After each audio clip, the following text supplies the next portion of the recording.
Ito, ang latest weather update. Alamin ang pinakasariwang ulat panahon ngayon dito sa Information TV Educational Channel 2. Area na ating minomonitor kahapon, nandito siya huling namataan 640 kilometers northeast ng Itbayat sa Batanes.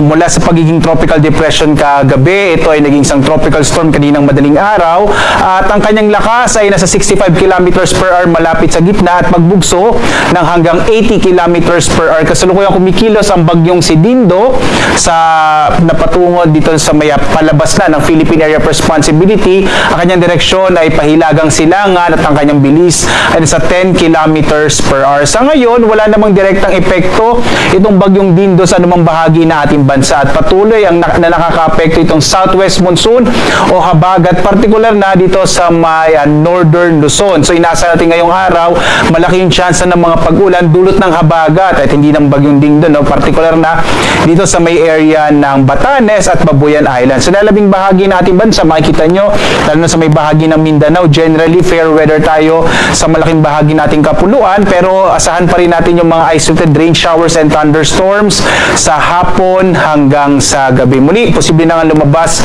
ng Philippine Air Responsibility ang bagyong Dindo ngayong umaga.